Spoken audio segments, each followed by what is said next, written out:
Moi, aujourd'hui, j'avais envie de vous parler d'une analyse dendrochronologique que j'ai réalisée à la Maison des Jardins à Laval. J'avais surtout envie de discuter des défis, des nombreux défis que j'ai eu à relever là, pour mener à bien cette analyse-là. Mais surtout l'apport que les résultats là, ont apporté à la compréhension de l'occupation de cette maison de ferme-là et ce que ça l'amène comme au niveau du potentiel archéologique du terrain. Là, je vois qu'il y a un commentaire dans le chat. OK, c'est bon. Je voulais être sûre. Vous... Ah, qu'est-ce qui s'est passé? Bon, excusez-moi, il s'est passé quelque chose. On va faire ça comme ça. Pourquoi ça ne veut pas marcher? Ah, parce que je suis rendue à la fin. C'est le fun? OK, on y va. On recommence. C'est pas grave, c'est la même slide au début puis à la fin. OK. Alors, voilà. Donc, cette analyse dendrochronologique a été réalisée dans le cadre d'une étude de potentiel archéologique du terrain de la Maison des Jardins, une propriété qui est maintenant municipale, qui appartient à la Ville de Laval. Donc, l'étude de potentiel en soi a été mandatée par la Ville de Laval en vue d'intégrer le patrimoine archéologique à la planification et à la mise en œuvre des travaux de restauration de la maison et du réaménagement de ses abords. Donc, géographiquement, la propriété est située en marge de la rivière des Mille-Îles, à la limite du territoire de l'ancienne municipalité du village de Sainte-Rose-de-Lima. Donc, pour ceux qui ont écouté en fait la présentation de Justine ce matin, on se trouve un petit peu plus à l'est du noyau paroissial de Sainte-Rose. Vous dire que, dans le fond, la maison à l'endroit où elle est située, on le voit ici, elle se trouve protégée là, du niveau de crue centenaire. Donc, c'est vraiment un endroit qui a été sélectionné là, par les premiers colons, probablement du fait qu'elle était pratiquement pas, il n'y avait pas de possibilité qu'elle soit inondée. La date de construction de la demeure est inconnue, mais était présumée de 1740 en fonction de son style architectural. Donc, nous, l'analyse dendrochronologique, on l'a ajouté assez tardivement à l'étude de potentiel quand on a réalisé que le dossier historique qui a été monté là, et mené d'une main de maître par François Grondin, quand on a réalisé que le dossier historique ne permettrait pas de dater la maison précisément. Bref, l'analyse que j'ai réalisée devait répondre à une question bien précise de datation et au final permettre de rédiger quelques lignes dans une étude beaucoup plus vaste. Voilà. Alors, pour vous mettre en contexte, je vous donne ici un très, très, très bref aperçu historique de l'occupation de cette terre agricole. Mon survol là, se concentre uniquement sur le terrain là, entourant la maison actuelle et j'ai fait volontairement abstraction là, de l'ensemble du morcellement de la terre initiale au fil des siècles. Terre qui a été, dans le fond, en grande partie, là, c'est cette terre-là qui est intégrée là, au village de Sainte-Rose.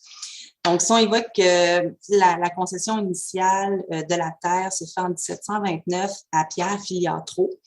C'est une terre de 4 arpents de front sur la rivière des Mille-Îles, sur 20 arpents de profondeur.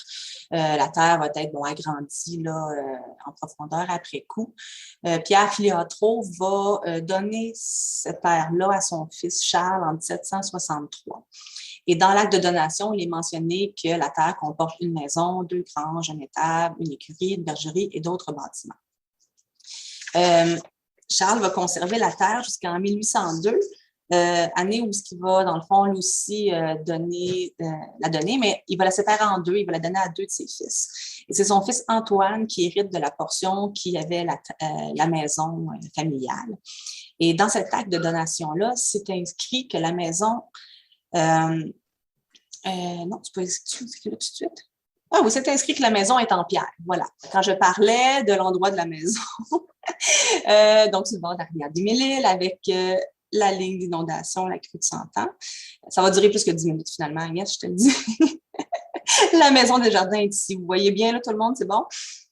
Donc, présumé daté de 1740, avec l'historique de la terre. On voit la maison ici. Le chemin de limite de la terre ici, voilà. Donc, j'étais rendue ici. c'est ça. Donc, Antoine va être le fils qui va hériter de la maison familiale. Et là, il est noté que la maison est en pierre cette fois-ci. En 1818, Antoine Filiatro va vendre la propriété à Jean Cadieux, toujours avec la maison en pierre, une laiterie, un four et autres bâtiments. Là, je vois après ça, bon, je vous épargne les détails là, sur l'historique, mais ce qu'il faut savoir, c'est que la maison va rester dans la famille Cadieux pendant tout le 19e siècle, puis il va passer à la famille Desjardins là, par l'attouchement d'un mariage là, entre Sophie Cadieux et Michel Desjardins. Ensuite, bon, je voulais vous montrer brièvement un peu le morcellement là, de la terre initiale qu'on voit avec les lignes bleues ici. Et puis, le terrain à l'étude, c'est la portion en jaune, bon, l'évolution là, de la parcelle en tant que telle. Et on voit évidemment le morcellement là, de la terre au fil des siècles. Donc, voilà. Donc, l'objectif de l'analyse dendrochronologique, bon, était assez simple, en fait. C'est déterminer la date de construction de la maison Desjardins afin d'identifier s'il s'agit de la première demeure, donc entre 1729, année de concession initiale, et 1763, date de la première mention d'une maison, ou si la maison Desjardins est plus tardive, entre 1763 et 1802, date de la première mention d'une maison en pierre. De prime abord, l'analyse dendrochronologique devait être facile. J'avais réussi à prélever 13 pièces de bois, 4 qui viennent des poutres du vide sanitaire, 4 autres issues du support du foyer, toujours dans le vide sanitaire, et 5 pièces du grenier, essentiellement des poteaux et des contrefiches. Il s'agissait aussi d'essences forestières analysables, soit 10 pièces de tuyau occidental, 2 en pin blanc et 1 en pruche du Canada. Ceci dit, toutes les pièces étaient très altérées ou avec un petit diamètre, c'est un ou l'autre. Et les échantillons prélevés étaient tous très fragmentés, malheureusement. Ce qui fait qu'au final, sur les 13 pièces prélevées, il y en a seulement 9 qui ont pu être mesurées. Et dans ce lot-là, il y en a seulement une qui présentait plus de 100 cernes mesurées. Donc, c'est en général pas très bon signe parce qu'on essaie toujours d'avoir plus de 100 ans lorsqu'on fait une datation là, en dendrochronologie. Donc, c'est le moment où je commençais un peu à stresser parce que, comme tantôt, parce que je voulais absolument répondre à la question de mon chargé de projet et essayer de déterminer la date de construction de la maison. Donc, ce que j'ai fait, c'est que j'ai pris les 8 échantillons de tuyaux occidental et j'ai tenté de les corréler entre elles. Et puis là, ce qui est arrivé, c'est que je n'arrivais pas à les corréler tous ensemble. J'ai été obligée de faire 3 chronologies moyennes de sites. Donc, qui sont ici à l'écran, M1, M2, M3. Mais en fait, ce qui est intéressant, c'est que les 3 chronologies ont été formées avec des résultats statistiques et visuels très satisfaisants. Encore une fois, là, j'ai essayé d'intercorréler ces 3 chronologies de 7 ans en me disant je vais faire une seule chronologie pour l'ensemble de la maison, mais non, je n'ai pas été capable. Je n'ai pas eu le choix de les comparer directement aux chronologies de référence du tuyau occidental. Malheureusement, bon, je m'en doutais un peu, mais j'ai eu aucun résultat fiable qui est ressorti de la comparaison des chronologies de M2 et de M3, probablement parce que l'intervalle mesuré de 82 et 57 ans n'était pas assez long. C'est le même constat que j'ai pour la seule pièce de pain blanc là, que j'ai prélevée et mesurée. Avec mon intervalle de 77 ans, je n'arrivais pas à avoir une date probante là, avec mes référentiels. Ce qui fait que, dans le fond, tous mes espoirs étaient concentrés sur la chronologie M1, constituée de 3 poutres du vide sanitaire et d'une longueur de 107 ans. Heureusement, cette dernière a été corrélée très facilement avec des résultats statistiques et visuels super bons. Donc, sans surprise, les meilleurs résultats ont été obtenus avec le référentiel de Montréal, qui est la chronologie là, la plus près du site à l'étude. L'intervalle retenu pour la chronologie M1 était donc de 1644 à 1750. Mais là, ce n'était pas tout, parce que là, après ça, il faut retourner aux échantillons et comptabiliser tous les segments non mesurés qui étaient en périphérie des pièces afin de s'approcher le plus possible de la date d'abattage des arbres et donc de la date de construction de la maison. Donc, dans le cas qui nous occupe, il y avait seulement les pièces 3 et 4 qui présentaient le dernier cerne formé sous l'écorce au moment du prélèvement et qui pouvaient me permettre d'obtenir la date d'abattage des arbres. La pièce 2, elle, était vraiment très fragmentée, ça, on le savait déjà. Et la seule chose que j'ai pu dire, c'est qu'elle avait été abattue bien après 1722. La pièce 4, elle, c'était la mieux préservée. C'est celle qui m'a donné 107 cernes mesurées et 107 cernes observées. Donc, elle, je peux avancer avec certitude, sans l'ombre d'un doute, qu'elle a été abattue en 1750. Il restait la pièce 3. Il était également très fragmenté. Il y a plus de cernes que je n'ai pas pu mesurer que de cernes mesurées, comme vous voyez à l'écran. Donc, je me suis mis à compter tout ça.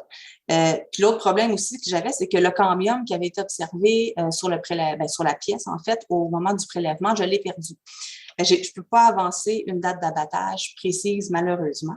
Sauf qu'en ajoutant les cernes non mesurées, en fait, je peux avancer que l'arbre utilisé a été abattu en 1766 ou peu après. Donc, tous ces défis-là relevés difficilement me permettent aujourd'hui d'avancer que la maison Desjardins, qui selon moi devrait se nommer la maison Filiatro, a été érigée en 1766 ou peu après, alors que Charles Filiatro était le propriétaire du terrain sur lequel elle fut érigée. On peut dès lors supposer qu'il aurait fait construire une nouvelle demeure quelques années après avoir acquis le terrain et quelques années après son mariage en 1765. Là, ce qui est intéressant au niveau de l'archéologie, c'est qu'il est raisonnable de croire que quelque part autour de la maison se trouvent les vestiges de la première maison, qui probablement était en bois sur lit de pierre, et que des interventions archéologiques vont peut-être nous permettre un jour de les dévoiler. Donc, voilà. Puis, la raison pour laquelle que je pense que la première maison est située à proximité de la maison actuelle, c'est encore ce que j'ai dit tout à l'heure, c'est que la maison actuelle est située sur un petit promontoire qui la met à l'abri des inondations. Donc, c'est l'endroit idéal, là, pas trop loin de la rivière pour ériger la demeure de la ferme. Donc, voilà. Je suis vraiment désolée pour les problèmes du début de ma communication. Je voudrais remercier personnellement là, Anna Manescu là, pour nous avoir donné ce mandat-là, François Grondin qui a réalisé le dossier historique, et puis bien sûr le GRDH là, pour nous avoir partagé les chronologies de référence. Puis un merci à vous tous là, de m'avoir écouté malgré les petits problèmes techniques du début. Donc, merci beaucoup.